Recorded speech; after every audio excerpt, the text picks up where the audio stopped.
factories slowing, offices emptying, Wall Street watching in silence.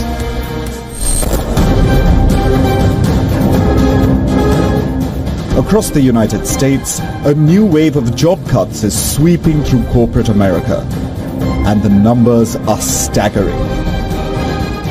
According to a new report by Challenger, Gray and Christmas, employers have announced over 1.1 million layoffs so far this year.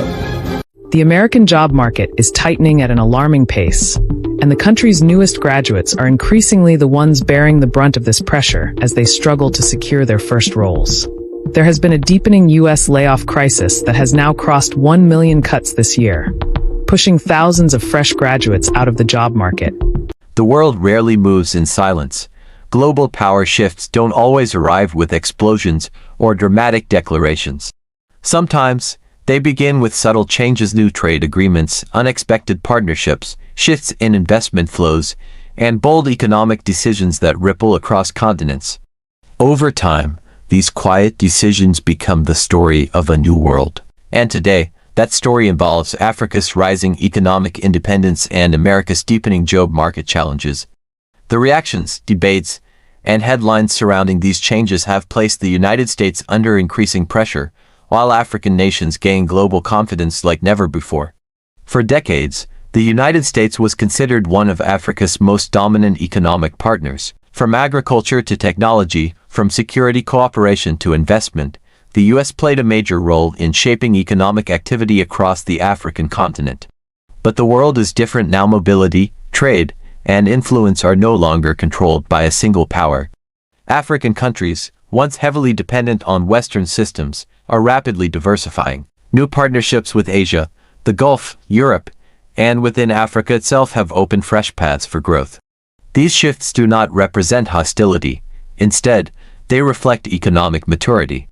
African nations want options, leverage, and partnerships that align with their development goals. Some are choosing regional cooperation, others are turning to nations that offer better infrastructure deals or technological transfers.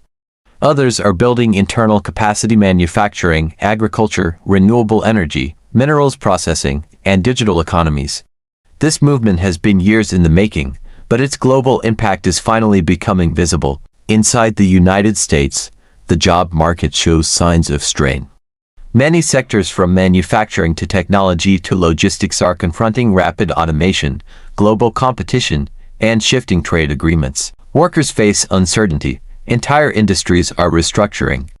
And in the midst of these tensions, some analysts and commentators connect these domestic challenges to America's shifting global role. No single event defines this. Instead, it's a mosaic of interconnected forces: the rise of developing economies, supply chain rebalancing, digital transformation, and global investment changes. Africa's growing independence is one part of this complex puzzle. Some American voices express frustration, others express curiosity. And some especially politically influential figures react strongly to the idea that Africa is no longer choosing the United States in the same dominant way as decades past. Of course, the reality is far more nuanced. Africa isn't rejecting the U.S., it is expanding its options. But for commentators, especially in high-pressure political seasons, even symbolic shifts can fuel dramatic reactions. These reactions themselves have become part of the global conversation. On the African continent, meanwhile, a new wave of confidence is taking shape. Young populations, a rising middle class, and improved governance in several countries have created fertile ground for innovation. Digital payments, agritech, logistics platforms, and renewable energy startups are scaling at extraordinary rates. Mega projects in transportation, manufacturing, and mining have redefined what African development looks like. In cities like Nairobi, Kigali, Accra, Addis Ababa, Lagos, and Johannesburg, economic vibrancy is becoming impossible to overlook. With these advancements comes an emerging question: if Africa now has more choices than ever, why should it rely on any single global partner, including the US? This question is neither confrontational nor dismissive. It simply reflects a new reality, one in which African nations negotiate from a far stronger position. In business, strength leads to choice. In geopolitics, choice leads to diversification. and diversification often brings misunderstanding. Many in the U.S. interpret diversification as rejection. But across Africa, diversification is seen as empowerment. As this narrative spreads across social media and political commentary, the story becomes amplified.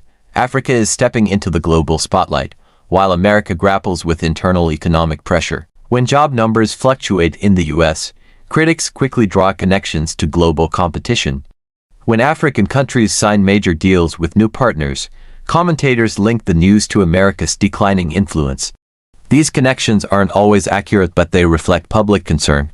This framing is inaccurate but influential. When African nations strengthen ties with new partners, the story becomes, Africa is turning away from America.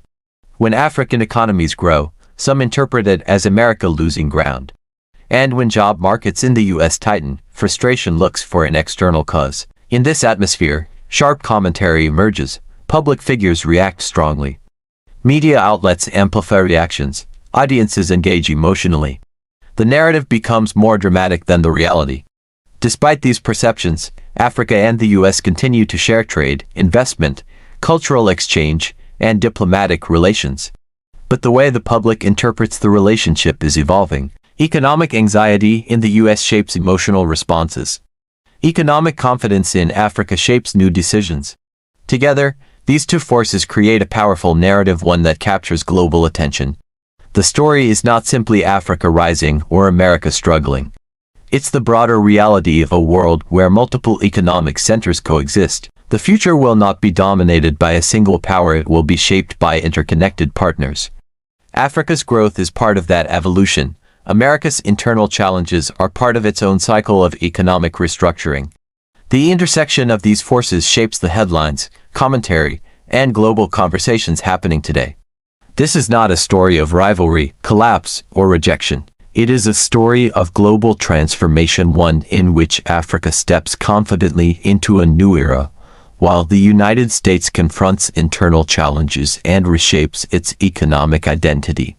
Reactions may be intense, commentary may be dramatic, but beneath the noise lies a simple truth. The world is becoming more balanced, more competitive, and more interconnected. Nations rise, economies shift, and global relationships evolve. Africa's growing independence does not mark the end of U.S. influence. It marks the beginning of a world where African nations choose partnerships based on opportunity, not dependency. It marks a moment where global power is shared more widely. And it marks the emergence of Africa as one of the world's most promising economic frontiers. The United States now stands at a crossroads, facing internal economic challenges, witnessing global shifts, and navigating new realities. How America adapts will determine its future strength. How Africa grows will determine its role in shaping the world. Their paths are linked not through dominance, but through cooperation, competition, and mutual opportunity. This is the story of that change, the story of a rising Africa, a transforming United States, and the global shift that connects them.